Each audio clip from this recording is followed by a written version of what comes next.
বেগম খালেদা জিয়া এবং এই অনুষ্ঠানের উদ্যোগ আমাদের বিএনপির অ্যাক্টিং ভাইস চেয়ারম্যান জনাব তারেক রহমান সহ আমার সামনে উপস্থিত আমাদের সহযোদ্ধারা, সকল সিনিয়র নেতৃবৃন্দ, আমার ভাইয়েরা বোনেরা, সবাইকে আসসালামু আলাইকুম। আমি বক্তব্য বেশি বড় করব না, অল্প কিছু কথা বলি। গত 17 বছরের ফ্যাসিস্ট আওয়ামী লীগের ক্ষমতায় থাকার ভিত্তিটা ছিল মানুষের ভালোবাসা না, ভোট না, বরং ভীতি। গত 17 বছর গুম খুন হত্যা করে মানুষকে একটা ভয়ের মধ্যে রেখেছিল, ভীতির মধ্যে। কিন্তু আওয়ামী লীগ উপলব্ধি করেনি যে এই ভীতিটা একটা পর্যায়ে ঘৃণায় রূপান্তরিত হবে এবং এই ঘৃণা রূপান্তরিত হবে গণঅভ্যুত্থানে।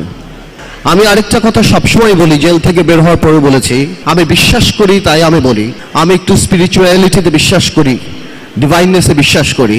একটা মানুষ বা একটা দল, কত বড় একটা রাজনৈতিক দল কিভাবে বাংলাদেশের মানুষের মনের মধ্য থেকে উঠে গেল, কেমন ভাবে এত বড় একটা ঘৃণার পাত্র হিসাবে পরিণত হলো যে আজকে শুধুমাত্র সামাজিকভাবে বাংলাদেশি ইতিহাসে কোনো রাজনৈতিক দলের এমন পতন হয়নি। তার মানে কি পরিমাণ অপরাধ না করে থাকলে, কি পরিমাণ আমানত খেয়ানত না করে থাকলে একটা রাজনৈতিক দল যার এত বর্ণাঢ্য ইতিহাস ছিল সে মানুষের মন থেকে যে উঠে গিয়েছে। এমনকি এরশাদ সাহেবেরও পতনের পর 2 দিনের মাথায় আমাদের মনে আছে, আমরা ছোট ছিলাম, মিজান চৌধুরীকে আমি দেখেছিলাম সেই সময় পার্টি অফিস করে দল করতে। আজকে 10 মাস আওয়ামী লীগ একটা মুরগির খোপ পায় নাই যেখানে বের হয়ে বলবে যে আমরা আওয়ামী লীগ।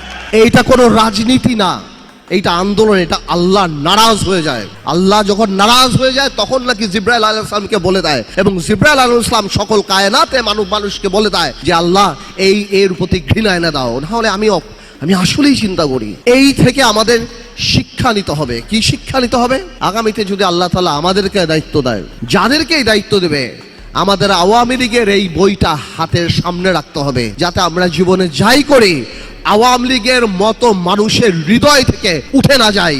আওয়ামী লীগ একটা example that how a political party can become a criminal enterprise in a country. একটা রাজনৈতিক দল একটা ক্রিমিনাল এন্টারপ্রাইজে কিভাবে, এবং দেখেন আল্লাহর কি মোহর মারা। ক্ষমা চাওয়া তো দূরের কথা, আজকেও আওয়ামী লীগের শীর্ষ পর্যায়ে একজন নেতার কথা শুনলাম, এই জুলাইয়ের অভ্যুত্থানকে তারা নাম দিয়েছে দাঙ্গা। তারা দাঙ্গা বলে আখ্যায়িত করেছে।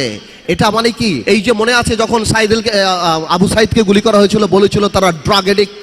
তার মানে আমাদের এই অর্জন, আমাদের যে স্বাধীনতা, তাদের যে পরাজয়টা, এটা তারা এখনো মেনে নিতে পারছে না। আমি খালি একটা ছোট্ট অনুরোধ করব বিএনপিকে, যদি ইনশাল্লাহ বাংলাদেশ জাতীয়তাবাদী দল সামনে যাবে। গত 9 মাসে আমি বিএনপির মধ্যে সাংঘাতিক ইনক্লুসিভিটি দেখেছি, মেন্টালিটি দেখেছি, সবাইকে নিয়ে কাজ করার। এটাকে আমি অত্যন্ত সাধুবাদ জানাই। কিন্তু আমি একটা অনুরোধ করব, সবকিছু জাতি গঠন প্রক্রিয়া এক হবে না, তাহলে তো ডেমোক্রেসি থাকে না। হয়তো অনেক জায়গাতেই অনেক কিছু থাকবে, অনেক কিছু একমত হবে না, কিন্তু আমাদের সবার একটা জায়গায় এক থাকতে হবে।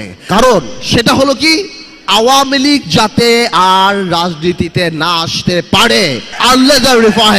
কেন থাকতে হবে আমি সেটাও বলি। আমি জানি এই কথাটা হয়তো অনেকের ডেমোক্রেটিক লাগবে না, কারণ বাংলাদেশের 4 থেকে 5 কোটি মা মনে করে আওয়ামী লীগ আসলে তাদের সন্তানদেরকে মেরে ফেলা হবে। যারা ওই মিছিলে নেমেছিল তারা বিশ্বাস করে যে ভিডিও দেখে বের করে তারা মিছিলে গিয়েছে, তাদের বের করে খুন করা হবে। আপনার মনে রাখতে হবে, for a special criminal you need special law. আপনি সাধারণ ল দিয়ে স্পেশাল ক্রিমিনালের বিচার করতে পারবেন না।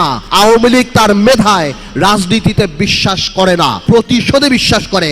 খুব শীঘ্রই আওয়ামী লীগের আওয়াজ নরম হয়ে যাবে, বলবে যারা উপলব্ধি করেছে আসেন আমরা একসাথে কাজ করি, এরা জঙ্গি। ভাইয়ের আমার, এই ট্র্যাপে পড়বেন না।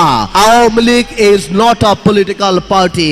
বাংলাদেশের প্রত্যেকটা মানুষ যারা ফেসবুকে লাল করেছিল তাদের জীবন লাল করে ফেলবে, ধ্বংস করে বলবে। এই একটা জায়গায় খালি আমরা থাকি, দ্যাট আওয়ামী লীগের ব্যাপারে পুরা জাতি আমাদের একসাথে থাকতে হবে।